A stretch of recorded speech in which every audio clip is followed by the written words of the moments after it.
नेहा और सीमा शर्मा गए। उनकी आंखों में गर्म रोशनी बह रही थी जो तुलना से परे खूबसूरत थी।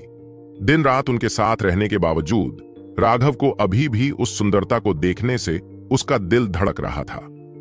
घृणित, बदतमीजी करना बंद करो। नेहा और भी ज्यादा लाल हो गई और उसने राघव को बुरी तरह से चुटकी काटी। वह जानबूझकर अपने दिल की धड़कन तेज कर रहा था ताकि वे दोनों सुन सकें। राघव, तुम बहुत दुष्ट हो। सीमा सेब की तरह लाल, शर्मीली और गुस्से में थी। राघव मन ही मन हंसा। चाहे उसके अंदर कितनी भी अप्रिय भावनाएं क्यों न हों, उन दोनों को देखकर उसे बहुत अच्छा महसूस हुआ। हर दिन सुंदरियों को छेड़ना एक अविश्वसनीय रूप से मुक्त करने वाला आनंद था। लेकिन फिर उन बेवकूफों के समूह के बारे में सोचते हुए उसका अच्छा मूड फीका पड़ गया। हमेशा ऐसे लोग थे जो उसकी खुशियां छीनने की कोशिश करते थे। इससे राघव को और भी मजबूत बनने का दृढ़ संकल्प मिला। उसे जल्दी से बड़ा होना था और इन बेवकूफों को जल्दी से जल्दी कुचलकर मार डालना था। इस समय अर्जुन, मनोज और अन्य लोग भी उसके पास आए। उसने उनके साधना आधारों को देखा और पाया कि वे बढ़े नहीं थे, जो एक अच्छी बात थी। इसके अलावा उन्होंने पहले से ही 16 हड्डियों को तड़का लगाया था, जो पहले से ही सामान्य हड्डी तड़का का चरम था। उनसे पूछने पर उसे पता चला कि उन्होंने 3000 से भी कम बोन टेम्परिंग गोलियां खाई हैं। यह सुनकर उसे बहुत बुरा लगा। उसने पहले ही अपने आप को 1 लाख हड्डियों को तड़का लगाने वाली गोलियों से भर लिया था, केवल 20 हड्डियों को तड़का लगाने के लिए। उसकी खुद की खपत उनमें से दर्जनों के बराबर थी। यह असुरा सुथरा बॉडी वास्तव में औषधीय गोलियां खा सकती थी। बॉस, यह नया संप्रदाय नेता शायद आकर हमें निशाना बनाएगा। इसके खिलाफ आपके पास क्या योजना है? अर्जुन ने पूछा। वर्तमान में देवयानी और मठ प्रमुख ने पहले ही सार्वजनिक रूप से अपने मुखौटे फाड़ दिए थे। उनका गुप्त संघर्ष एक खुला संघर्ष बन गया था और राघव उनके संघर्ष का केंद्र था। इससे वे घबरा गए। क्या तुम्हें अभी भी अपने बॉस के तरीके समझ में नहीं आए? तुम्हें अभी भी ऐसा सवाल पूछने की जरूरत है? राघव ने कहा।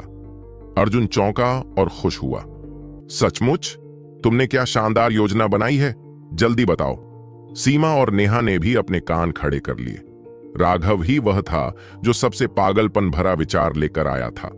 वह निश्चित रूप से तब तक इंतजार नहीं करेगा जब तक उसे नुकसान न हो। कोई नहीं। राघव ने अपना सिर हिलाया। क्या? बॉस, अभी मजाक करने का समय नहीं है। अगर आपके पास कोई योजना नहीं है तो एक बार जब वे हमें निशाना बनाना शुरू करेंगे तो वे हमें मौत के घाट उतार देंगे। अर्जुन ने कहा। मैं सिर्फ इंसान हूं, भगवान नहीं। अपने प्रतिद्वंद्वी को देखने से पहले मैं कोई योजना नहीं बना सकता। यह शतरंज खेलने जैसा है। क्या मुझे अब भी यह जानने की जरूरत नहीं है कि मेरा प्रतिद्वंद्वी किस तरह का व्यक्ति है? सबसे महत्वपूर्ण बात यह है कि यह सिर्फ इतना ही नहीं है कि मुझे नहीं पता कि मेरा प्रतिद्वंद्वी कौन है, बल्कि यह भी है कि मुझे यह भी नहीं पता कि हम कौन सा खेल खेल रहे हैं। शतरंज? जाओ, मैं इस तरह की रणनीति कैसे बना सकता हूं? लेकिन आपको चिंतित होने की आवश्यकता नहीं है। आमतौर पर मैं आपको चीजों को संभालने के लिए योजनाओं का उपयोग नहीं करने की शिक्षा देता हूं, क्योंकि पूर्ण शक्ति के सामने सभी योजनाएं बेकार हैं। योजना बनाने में समय बर्बाद करना सिर्फ आपके साधना समय को बर्बाद करना है। लेकिन इस बार यह वैसा नहीं होगा। इस विशेष स्थिति में हमें अपनी समस्याओं से निपटने के लिए निश्चित रूप से कुछ समझदारी की आवश्यकता होगी। इस बार मैं तुम्हें यह सिखाऊंगा कि तुम्हारा बॉस आमतौर पर समस्याओं को सुलझाने के लिए अपनी मुट्ठी का इस्तेमाल करता है, लेकिन इसका मतलब यह नहीं है कि उसके पास कोई समझदारी नहीं है। मैं तुम्हें दिखाऊंगा कि मैं अपने दिमाग से उन्हें कैसे मौत के घाट उतार देता हूं। राघव ने आत्मविश्वास से अपनी मुट्ठी भींच ली। ठीक है, अधिक सटीक रूप से कहें तो आप उन्हें अपनी मुट्ठियों से नहीं हरा सकते? अर्जुन ने बड़बड़ाया। राघव ने अर्जुन के सिर के पीछे थपकी दी और उसे कोसा। बेटे, तुम्हें मेरी पोल क्यों खोलनी है? तुम अब बड़े हो गए हो और अपने पंख फैलाने के लिए तैयार हो। तुम अपने बॉस से लड़ना चाहते हो। सभी लोग हंस पड़े और तनावपूर्ण माहौल काफी हद तक कम हो गया। राघव ने आगे कहा, आपको घबराने की जरूरत नहीं है। अगर वे मुझे निशाना बनाना भी चाहते हैं तो भी उन्हें नियमों के दायरे में ही रहना होगा। यही कारण है कि मैंने कल आप सभी को नियमों से पूरी तरह परिचित करा दिया है। यह जाल में फंसने से बचने के लिए है।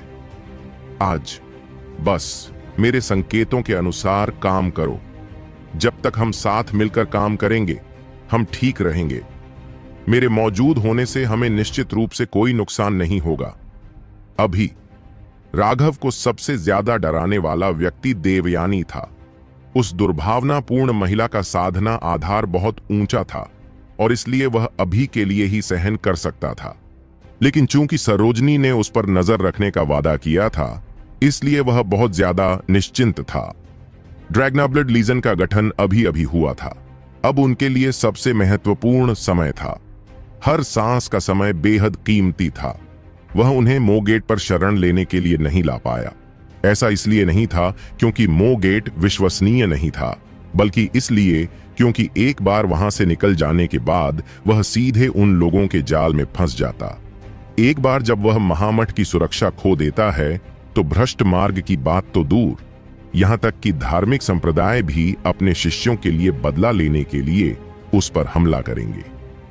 सबसे महत्वपूर्ण बात यह है कि ऐसे कई लोग थे जिन्होंने उसके रहस्यों पर अपनी नजरें गड़ा रखी थीं।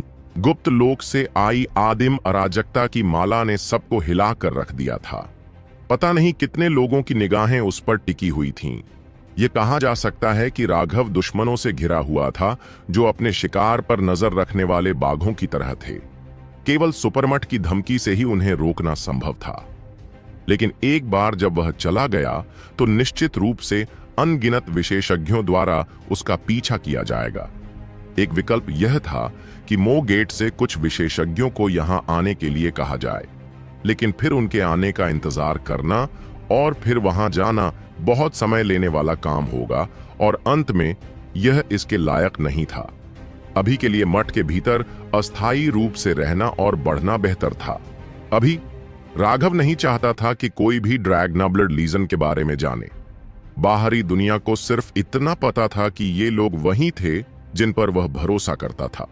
उन्हें इस बात का बिल्कुल भी अंदाजा नहीं था कि वे पूरी तरह से कठोर हो चुके हैं। पूरे मठ में सिर्फ महेंद्र ही था जिसने कुछ सुराग देखे थे, लेकिन महेंद्र निश्चित रूप से कुछ नहीं कहेगा। राघव ड्रैगनाब्लड लीजन को दुनिया की सबसे भयानक सेना बनाना चाहता था, लेकिन वे अभी भी केवल नवोदित और बेहद कमजोर थे। वह किसी को भी उन पर नजर रखने की अनुमति नहीं दे सकता था, अन्यथा यह खतरनाक होता। इसलिए अभी उसने उन सभी को यह रहस्य दूसरों से छुपाने का आदेश दिया था। अभी उन्हें जिस चीज की सबसे ज्यादा जरूरत थी वह था समय। चलो चलें, सब लोग अपनी जगह पर आ जाओ। देखते हैं कि इस नए संप्रदाय के नेता में क्या क्या योग्यताएं हैं। राघव ने मनोज, शुभम, विनायक और यूजिफेंग को कुछ और बातें ध्यान में रखने को कहा और फिर उन्हें बाकी लोगों का ध्यान रखने को कहा। सभी ने अभी अपनी अपनी स्थिति संभाली ही थी और महेंद्र अभी कुछ कहने ही वाला था कि तभी परिवहन संरचना चमक उठी और 10 से अधिक आकृतियां उनके सामने प्रकट हो गईं। राघव और अन्य लोग यह देखकर आश्चर्यचकित थे कि परिवहन संरचना से 16 आकृतियां एक साथ प्रकट हुई थीं। ये 16 लोग मेरिडियन खोलने के विशेषज्ञ थे और उनमें से 4 वर्तमान में एक सुनहरी पालकी पकड़े हुए थे। उस दृश्य को देखकर वे लोग थोड़े स्तब्ध रह गए। वे किस तरह की बकवास कर रहे थे। नया संप्रदाय नेता पालकी के भीतर बैठा था। यह तो कुछ ज्यादा ही दिखावा था, है ना? यहां तक कि मठ की मुखिया सरोजनी भी हमेशा अकेले ही आती थीं। इसके अलावा साधक आमतौर पर पालकी में बैठने से परहेज करते थे। पालकी और इसी तरह के अन्य वाहन व्यक्ति की गति को बाधित करते हैं। अगर उन पर घात लगाकर हमला किया जाए तो उन्हें भागने का भी मौका नहीं मिलेगा। अब 2 मेरिडियन ओपनिंग विशेषज्ञों ने जल्दी से एक लाल कालीन बिछा दिया।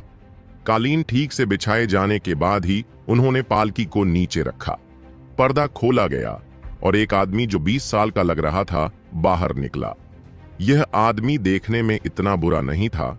उसका रंग बहुत गोरा था, लेकिन उसमें एक बहुत ही स्त्रैण भाव था। जैसे ही वह आदमी पालकी से बाहर आया, उसने बर्फीली निगाहों से सबको देखा। उसकी इस निगाह ने राघव और बाकी लोगों को सिहरन पैदा कर दी, क्योंकि उसकी इस निगाह ने वाकई उनके रोंगटे खड़े कर दिए। राघव की नजर बहुत तेज थी और उसने तुरंत देखा कि उसके चेहरे पर पाउडर की एक पतली परत थी। उसकी भौहें खींची गई थीं और सबसे आश्चर्यजनक बात यह थी कि उसने अपने होठों पर भी लाल रंग लगाया था। वाह, देवयानी ने वास्तव में एक उच्च श्रेणी के उत्पाद को जन्म दिया है, राघव ने सोचा। यह सिर्फ राघव की बात नहीं थी। अर्जुन, मनोज, नेहा और बाकी सभी लोग भी अचंभित थे। उन्होंने कभी नहीं सोचा था कि प्रसिद्ध ज्वांतियान दांव संप्रदाय ऐसे संप्रदाय के नेता को नीचे भेज देगा। तुम्हें नहीं पता कि संप्रदाय के नेता को देखते समय घुटने कैसे टेकने चाहिए? उस स्त्रीलिंग पुरुष ने अपनी आस्तीन ऊपर उठाई और ठंडी हवा में उन पर सूंघने लगा। नमस्कार संप्रदाय नेता। इस उच्च कोटि के संप्रदाय के नेता को देखकर वे अचंभित हो गए और अपनी शिष्टाचार भूल गए। उन्होंने झट से सिर झुकाया। ओ, तुम अवश्य ही राघव हो।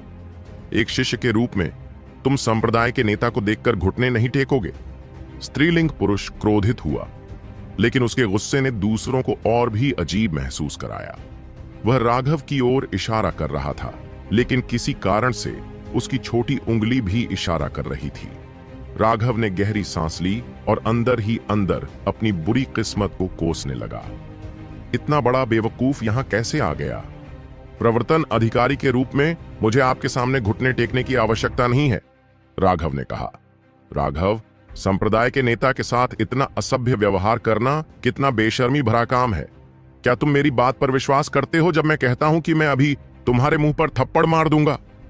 इससे पहले कि स्त्रीलिंग पुरुष अपना मुंह खोल पाता, उसके बगल में मौजूद मेरिडियन ओपनिंग विशेषज्ञों में से एक ने ठंडे स्वर में चिल्लाया और ऐसी मुद्रा अपनाई जिससे वह किसी भी क्षण हमला कर सकता था। मेरे बॉस को थप्पड़ मारने की हिम्मत करने वाला व्यक्ति अभी तक पैदा नहीं हुआ है। तुम खुद को क्या समझते हो? अपना मुंह बंद करो। क्या तुम अभी भी उम्मीद नहीं कर रहे हो कि तुम्हारा मुंह किसी बच्चे को जन्म देगा? अर्जुन ने उस व्यक्ति के अपमान को चुपचाप बर्दाश्त नहीं किया। उसने सीधे उस पर इशारा किया और उसे कोसा। वह व्यक्ति क्रोधित हो गया और अर्जुन पर दहाड़ने लगा। मेरा मुंह एक बच्चे को कैसे जन्म दे सकता है? तो तुम्हें पता है कि यह तुम्हारा मुंह है? फिर इसमें से जो कुछ भी निकलता है वह बकवास कैसे होता है? मेरा बॉस प्रवर्तन अधिकारी है तो उसे घुटने क्यों टेकने पड़े? क्या तुम्हारे कान बहरे हैं? तुम समझ नहीं सकते कि मेरा बॉस क्या कहता है? अर्जुन ने व्यंग्य किया। तुम मरना चाहते हो? उस व्यक्ति ने गुस्से में एक शक्तिशाली आभा छोड़ी जिसने अर्जुन को बंद कर दिया। अर्जुन ने बिना कुछ कहे ठंडे मन से पीछे देखा। उसकी निगाहें तिरस्कार से भरी थीं। उसे स्पष्ट रूप से विश्वास नहीं हो रहा था कि इस व्यक्ति ने यहां हमला करने की हिम्मत की। हर कोई चुप हो जाए, इस समय नए संप्रदाय के नेता ने चिल्लाकर कहा। उसकी आवाज वाकई गरिमापूर्ण थी, लेकिन यह तीखी थी, जैसे किसी बत्तख के गले पर पैर रखा जा रहा हो। उसकी आवाज से भी लोगों में सिहरन पैदा हो गई। तुम सब बहुत बेशर्म हो। तुम मुझे क्या समझते हो? क्या तुम मुझे नए संप्रदाय के नेता के रूप में स्वीकार नहीं करते? उस आदमी ने गुस्से में कहा। ऐसा लगता है कि हम वास्तव में ऐसा नहीं करते। राघव और अन्य लोगों ने अजीब तरह से इस नए संप्रदाय के नेता को देखा। उनके पास वास्तव में इस नए आधे महिला पुरुष को अपने संप्रदाय के नेता के रूप में स्वीकार करने का कोई तरीका नहीं था। राघव, आज से तुम्हें तुम्हारे पद से हटा दिया गया है। अब तुम सिर्फ एक साधारण शिष्य हो, उन्होंने कहा।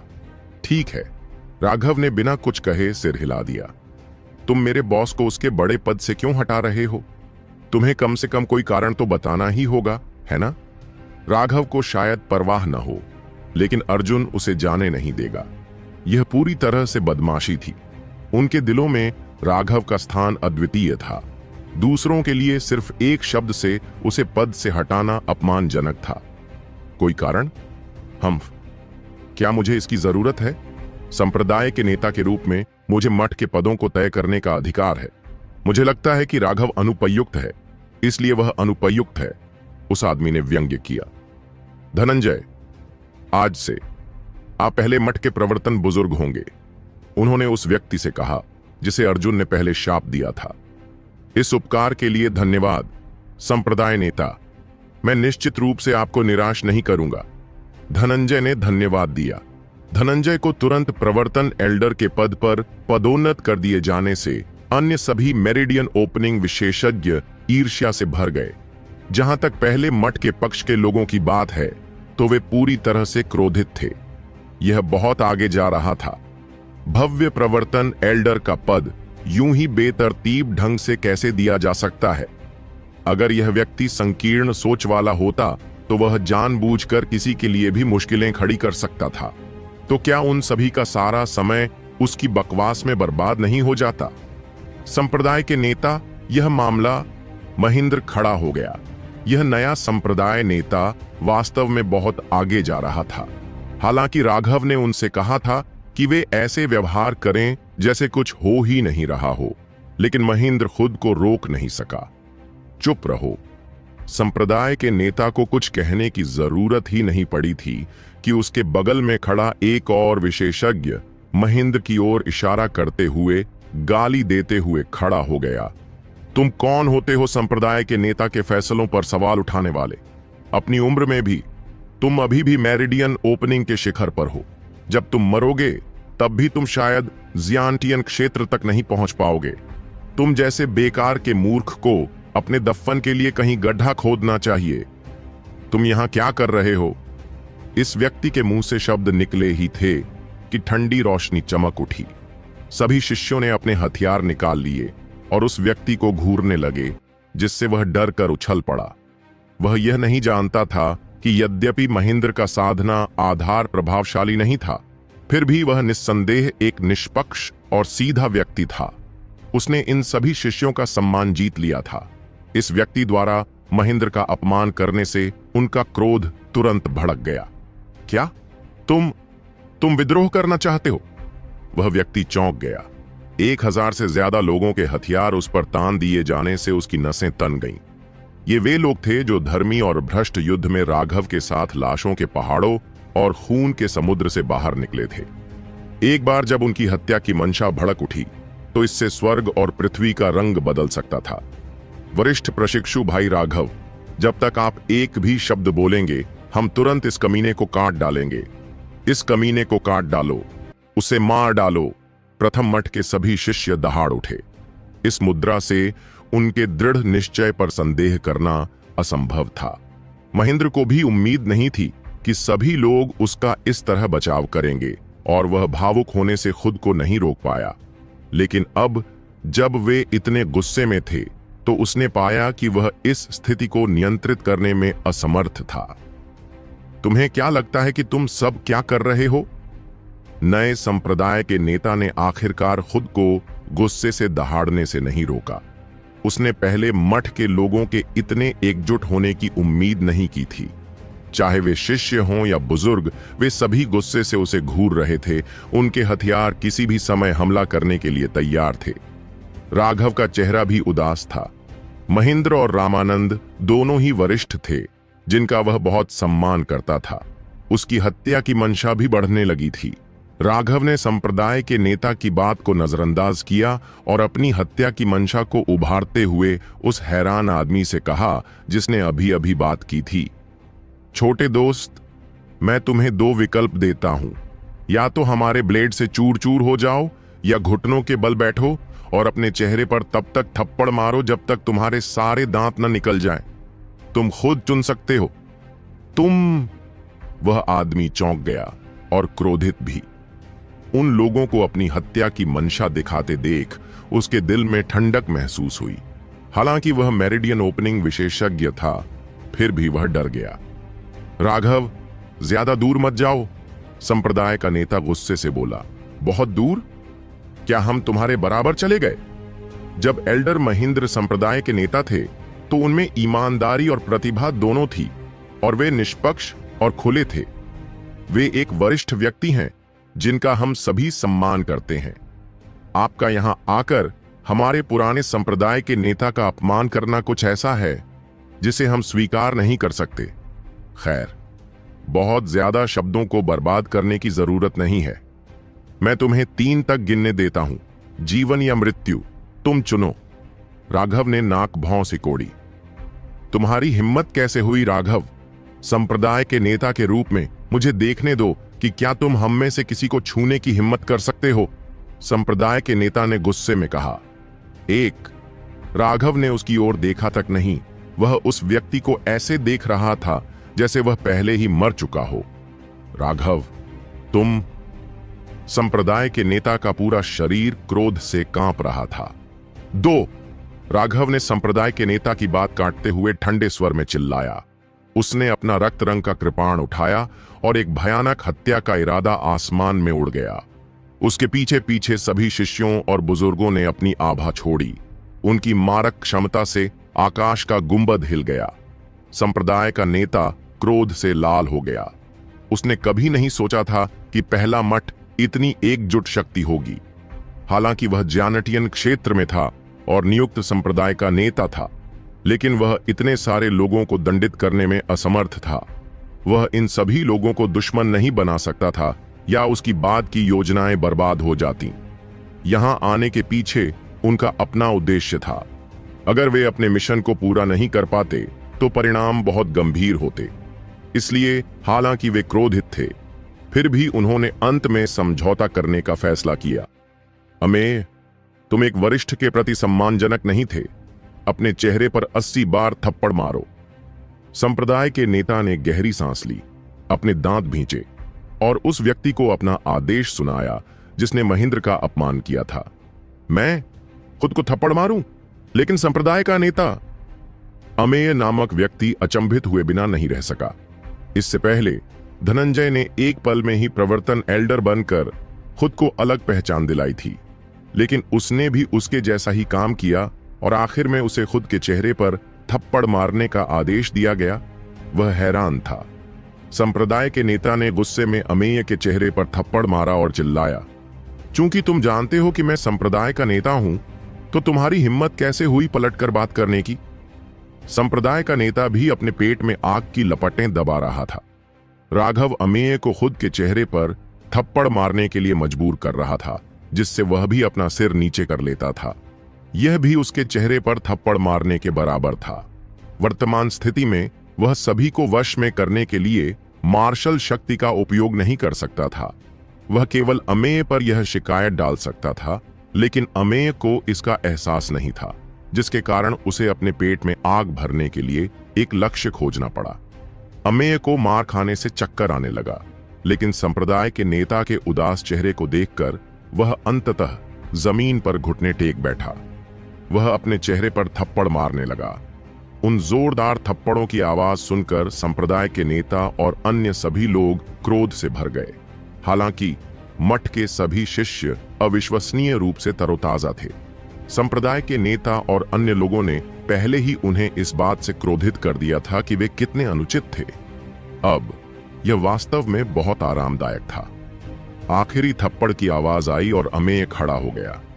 राघव और महेंद्र को देखते हुए उसकी नजरें घृणा से भरी हुई थीं। यह स्पष्ट था कि वह अंदर ही अंदर कोस रहा था। क्या तुम बहरे हो?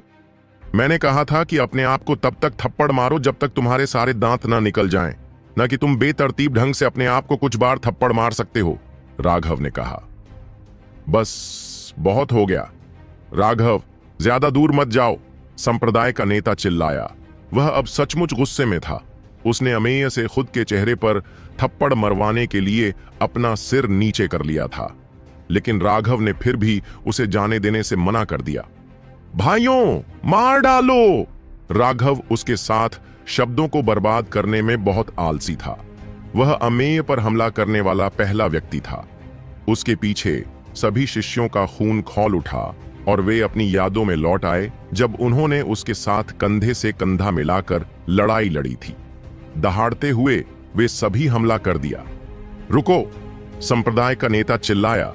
उसकी ज्यानटियन शक्ति बाहर निकल रही थी, जिससे दुनिया जम गई। उन सभी पर एक भयानक दबाव पड़ा। शिष्यों ने अनजाने में ही रुककर महसूस किया कि जैसे किसी दीवार ने उनका रास्ता रोक दिया है। उनके शरीर पर एक भयानक दबाव पड़ रहा था, जिससे वे पीले पड़ गए। केवल राघव के हाव भाव में कोई बदलाव नहीं आया।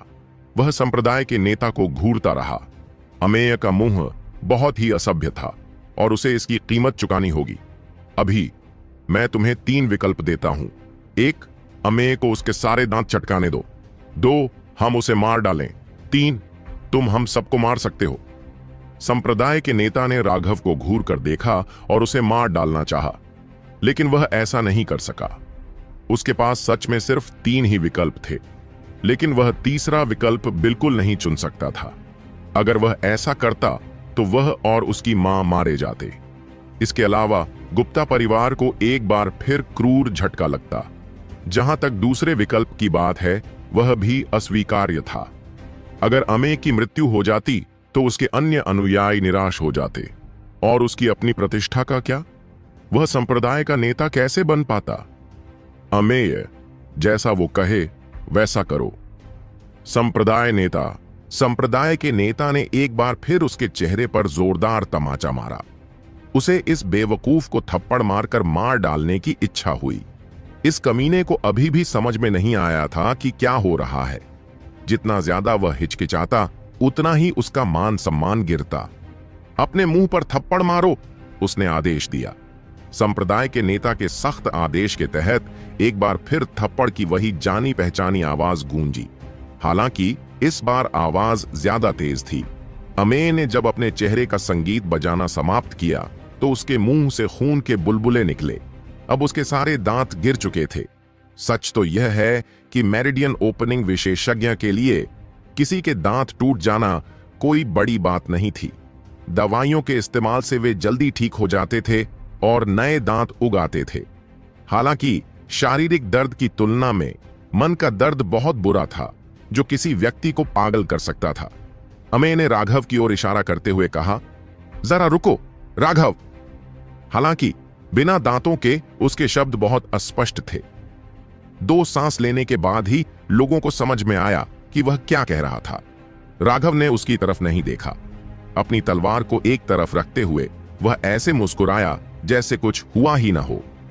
संप्रदाय के नेता का नेक चरित्र और निर्विवाद ईमानदारी, खास तौर पर निष्पक्ष रहने की उनकी क्षमता सराहनीय है। संप्रदाय के नेता को लगा कि उसके फेफड़े फट जाएंगे। अमेय के चेहरे पर पिटाई खत्म करने के बाद उसने उसके चेहरे पर थप्पड़ मारना शुरू कर दिया था। उसकी निष्पक्ष होने की क्षमता एक अविश्वसनीय रूप से जोरदार थप्पड़ थी। उसने खुद को शांत करने के लिए एक गहरी सांस ली और फिर कहा, मुझे अपना परिचय देने दो। मैं सूरज हूं। मैं ज्वानिटियन दाओ संप्रदाय से आता हूं। आज से मैं तुम्हारा नया संप्रदाय नेता बनूंगा। यह देवयानी का बेटा था, जबकि सूरज के पिता एक विशेषज्ञ थे जिन्होंने गुप्ता परिवार में विवाह किया था। जो लोग गुप्ता परिवार में विवाह कर सकते थे, वे सभी शीर्ष प्रतिभाशाली थे। अपने भावी वंश की खातिर गुप्ता परिवार की महिलाएं केवल विशेषज्ञों से ही विवाह करती थीं। लेकिन राघव और बाकी लोगों को आश्चर्य हुआ कि सूरज की मां और पिता के बीच क्या हुआ। क्या ऐसा हो सकता है कि अगली पीढ़ी के बारे में शोध करते समय उन्होंने कुछ गलतियां कर दी? उन्होंने वास्तव में सूरज जैसी विचित्रता को जन्म दिया था। उसकी साधना प्रतिभा अत्यंत साधारण थी और उसका आचरण अत्यंत विचित्र था। वह अत्यंत स्त्री द्वेषी, स्वच्छंदता प्रेमी भी था। जब वह चलता था तो अपने पैरों को कीचड़ से नहीं छूने देता था, और जब वह बैठता था तो अपने कपड़ों को धूल से नहीं छूने देता था। मेरिडियन ओपनिंग के वे विशेषज्ञ उनके कपड़े, भोजन, आवास और परिवहन के प्रभारी उनकी नानी थीं। अब जब उन्होंने पदभार संभाल लिया था तो वे सभी उनके साथ आ गए थे। ये मेरिडियन ओपनिंग विशेषज्ञ सभी ज्वांटियन दाओ संप्रदाय के भीतर यादृच्छिक कार्यकर्ताओं का एक समूह थे, लेकिन यहां वे शीर्ष विशेषज्ञ बन गए थे, इसलिए स्वाभाविक रूप से उनका अहंकार बढ़ गया था। राघव, पहले मैंने अपना परिचय नहीं दिया था और तुम एक बड़े व्यक्ति थे, इसलिए तुम्हें मेरे सामने घुटने टेकने की जरूरत नहीं थी। लेकिन अब तुम्हें पता होना चाहिए कि क्या करना है। सूरज ने राघव को ठंडेपन से देखा। अर्जुन और बाकी लोगों के चेहरे के भाव बदल गए। कितना कपटी, कितना नीच।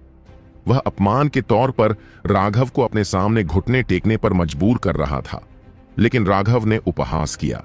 उसने अपने हाथों को कप के आकार में बनाया और जोर से कहा, नमस्कार, संप्रदाय के नेता गुप्ता, कितना बेशर्म!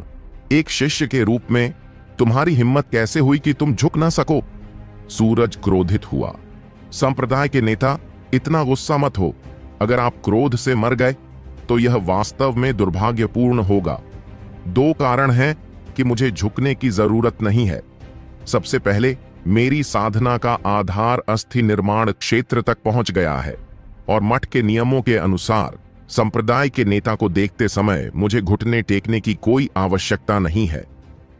अगर मैं घुटने टेकना चाहता हूं तो यह संप्रदाय के नेता के चरित्र और नैतिकता पर निर्भर करेगा। अगर यह संप्रदाय के नेता महेंद्र या संप्रदाय के नेता रामानंद जैसे कोई व्यक्ति होता जो गुणी और प्रतिष्ठित लोग होते तो मैं निश्चित रूप से उनके सामने झुकता। लेकिन जहां तक तुम्हारा सवाल है, हे, सच कहूं तो तुम्हारा कोई चरित्र नहीं है और न ही कोई नैतिकता है। बहुत खेद है, कभी कभी मैं बहुत ज्यादा बोल देता हूं। दूसरा, मठ के नियमों के अनुसार शिष्यों को अपने गुरुओं की कृपा प्राप्त करने पर आभार व्यक्त करने के लिए पैतृक समारोह के दौरान केवल संप्रदाय के नेता के सामने झुकना होता है। आज समारोह का दिन नहीं है, राघव ने कहा। फिर भी आपको कम से कम झुकना चाहिए, अन्यथा आप वरिष्ठों और कनिष्ठों के बीच अंतर कैसे करेंगे? सूरज चिल्लाया। खांसी, शुरू में मुझे झुकना चाहिए था, लेकिन मैं घायल हूं और मैं अपनी कमर नहीं झुका सकता। कृपया मुझे माफ कर दीजिए।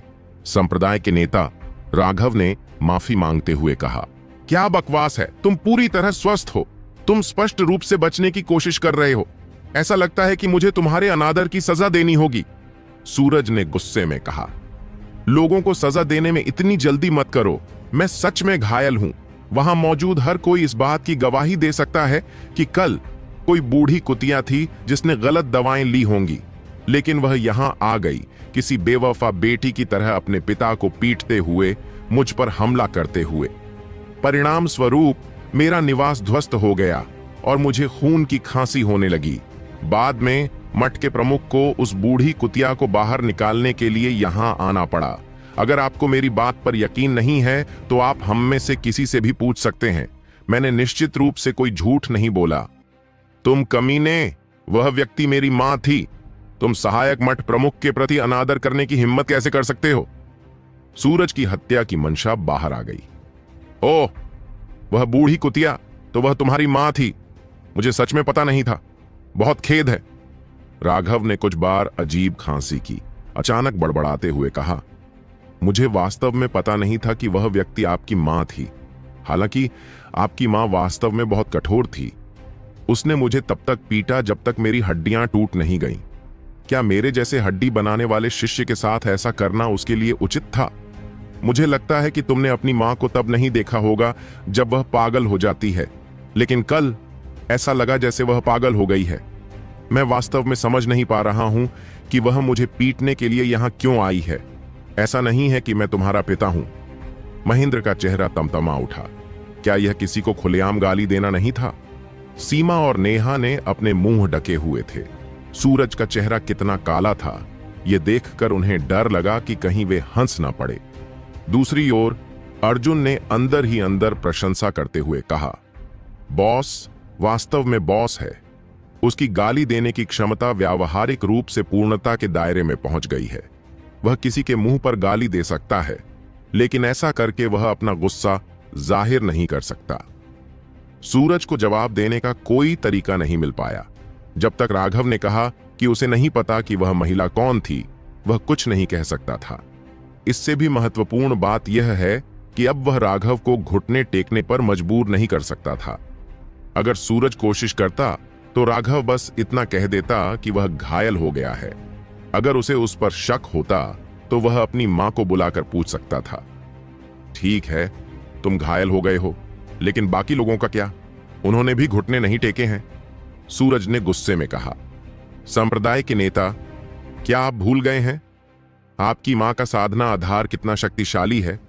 उस समय यहां हर कोई आपकी मां की दुष्ट ची से मारा गया था और घायल हो गया था। मुझे उम्मीद है कि संप्रदाय के नेता हमें माफ कर देंगे। राघव ने माफी मांगते हुए मुस्कुराया। सूरज ने अपने दांत इतनी जोर से भींचे कि वे चरमराने लगे। दूर बैठे लोग भी उसे सुन पा रहे थे। शायद वह बहुत खुश नहीं था। मूल रूप से वह यहां अपनी प्रतिष्ठा दिखाने और पहले मठ को पूरी तरह से दबाने के लिए आया था। फिर बाद में वह बाकी योजना पर आगे बढ़ेगा। लेकिन अब वह पहले मठ को दबाने में कामयाब नहीं हुआ था, बल्कि उसे अपना सिर नीचा करने पर मजबूर होना पड़ा था। उसकी सारी प्रतिष्ठा खो गई थी।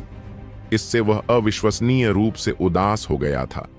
यह उसकी योजनाओं से बिल्कुल अलग था। सूरज ने जल्दी से धनंजय को एक नजर देखा और वह तुरंत समझ गया। कुछ कदम आगे बढ़ते हुए धनंजय ने ठंडे दिमाग से सभी को देखा। उसके चेहरे पर एक भयावह मुस्कान दिखाई दी। आपका संविधान बहुत कमजोर है और उसी स्तर पर आप अन्य मठों के शिष्यों की तुलना करने में असमर्थ हैं। एक स्वर्ग में है जबकि दूसरा अभी भी जमीन पर है। धनंजय ने चिल्लाते हुए कहा, तो आज से हम आपके शरीर और शारीरिक संरचना को मजबूत करने के लिए अभ्यास शुरू करेंगे। सूरज का अनुसरण करने वाले सभी लोग बहुत मजबूत आदमी थे और धनंजय सबसे मजबूत शरीर वाला था। लेकिन आम विशेषज्ञों से अलग बात यह थी कि धनंजय की लंबाई बहुत ही असमान थी। उसका शरीर कसाई की तरह था और उसमें अच्छे कद वाले पुरुषों की खूबसूरती नहीं थी। जैसे ही उसने यह कहा, राघव और अन्य लोगों को समझ में आ गया कि यह मूर्ख अपनी चालें चलने लगा है। जैसी कि उम्मीद थी, उन्होंने आगे कहा, अन्य मठों में शिष्यों का शरीर आपसे कम 2 गुना मजबूत है। इसके अलावा आप पहले मठ के शिष्य हैं। यदि आपका शरीर बहुत कमजोर है तो आप दूसरे मठ के शिष्यों के साथ कैसे प्रतिस्पर्धा करेंगे? क्या आप चाहते हैं कि दूसरे आपका मजाक उड़ाए? कहने के बाद उसने देखा कि राघव और अन्य लोग बिना किसी भाव के उसे देख रहे थे, जैसे कि वे किसी बंदर को तमाशा करते हुए देख रहे हों। वह चौंक गया। यह स्थिति उसकी अपेक्षा से कुछ अलग लग रही थी। वह उम्मीद कर रहा था कि सभी लोग जोश में आ जाएंगे, तभी वह अगला कदम उठा सकता था। बहरहाल उसने अपनी खाल मोटी की और एक पत्थर का स्लैब निकाला। यह एक चौकोर 2 फुट का स्लैब था जो आधा फुट मोटा था।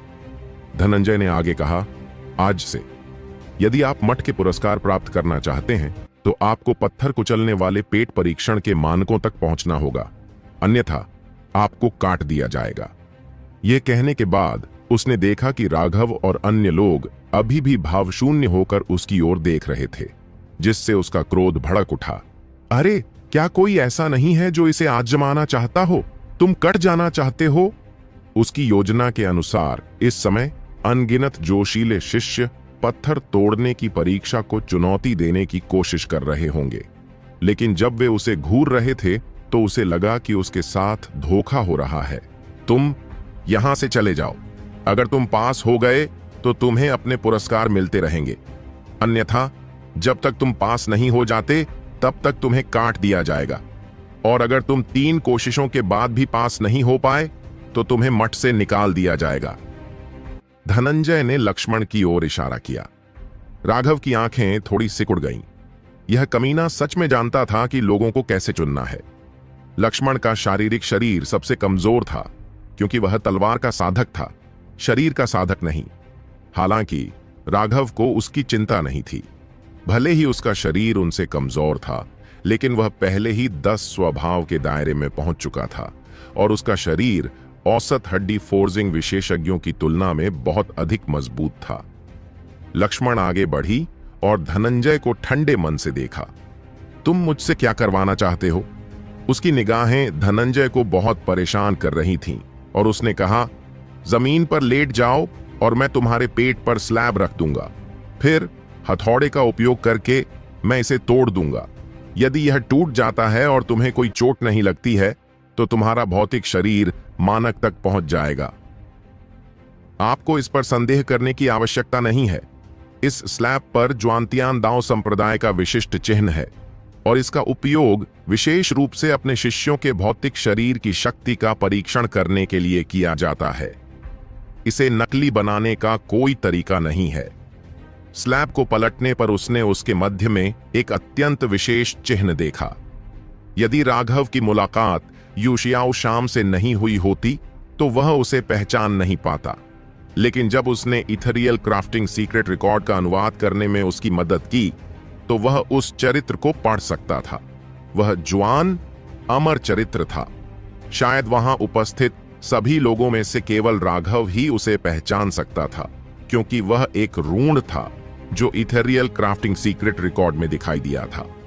उस दिखावट से ऐसा लग रहा था कि यह वास्तव में नकली नहीं था। क्या ऐसा हो सकता है कि उन्होंने इसमें कुछ भी नहीं किया था? क्या उन्हें वाकई लगता था कि हर कोई इस सरल परीक्षण को पास करने में असफल हो जाएगा?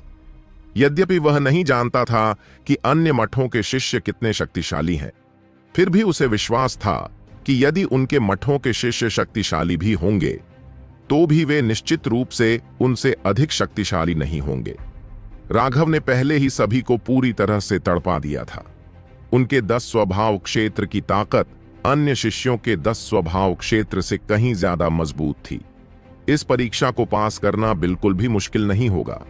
लक्ष्मण जमीन पर लेटा हुआ था, लेकिन जिस बात ने लक्ष्मण को थोड़ा परेशान किया वह यह थी कि यह पत्थर की पटियां भले ही इतनी बड़ी ना हो, लेकिन यह बहुत भारी थी।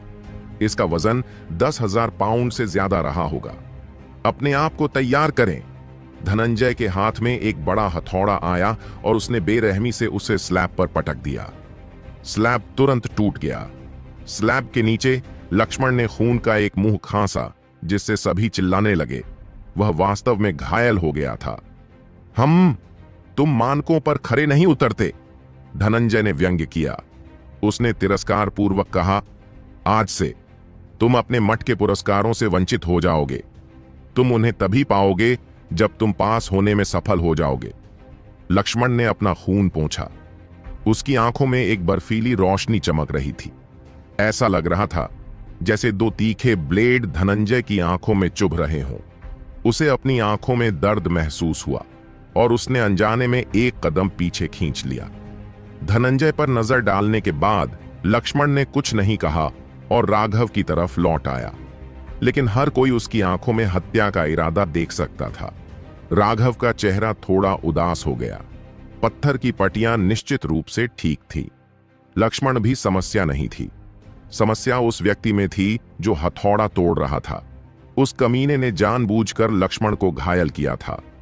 अन्य लोग सुरागों को नहीं देख पाए क्योंकि उनकी गतिविधियों में वास्तव में कुछ भी संदिग्ध नहीं था, लेकिन यह सबसे घृणित हिस्सा था। उनके कार्य संभवतः राघव की शक्तिशाली आध्यात्मिक शक्ति की समझ से बच नहीं सकते थे। लक्ष्मण के अलावा वह एकमात्र व्यक्ति था जो जानता था कि इस कमीने ने एक भयावह चाल का इस्तेमाल किया था। सच में, अगर लक्ष्मण ने बचाव के लिए अपनी पूरी शक्ति का इस्तेमाल किया होता तो वह घायल नहीं होता, या अगर वह घायल भी होता तो निश्चित रूप से उसे खून की खांसी नहीं होती। राघव ने पहले ही लक्ष्मण और अन्य लोगों को चेतावनी दे दी थी कि वे अपनी पूरी ताकत का खुलासा न करें। किसी भी समय वे केवल 4 तारों वाले क्षेत्र की शक्ति का खुलासा कर सकते थे। यही कारण था कि लक्ष्मण पीछे हट गया था और इस तरह घायल हो गया था। इससे लक्ष्मण को बहुत गुस्सा आया और उसने तुरंत अपनी तलवार निकालकर इस कमीने को काट डालने की इच्छा की, लेकिन अभी समय नहीं था।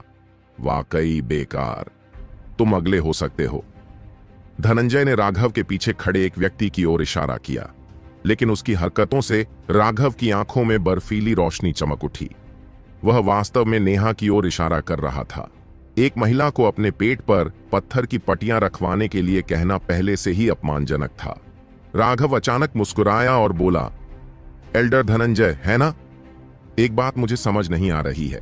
क्या आपको यकीन है कि इस पटिया का इस्तेमाल हड्डी बनाने वाले शिष्यों के शरीर की जांच के लिए किया जाता है? लेकिन बेशक, क्या आपको हम पर शक है? धनंजय ने गुस्से में कहा।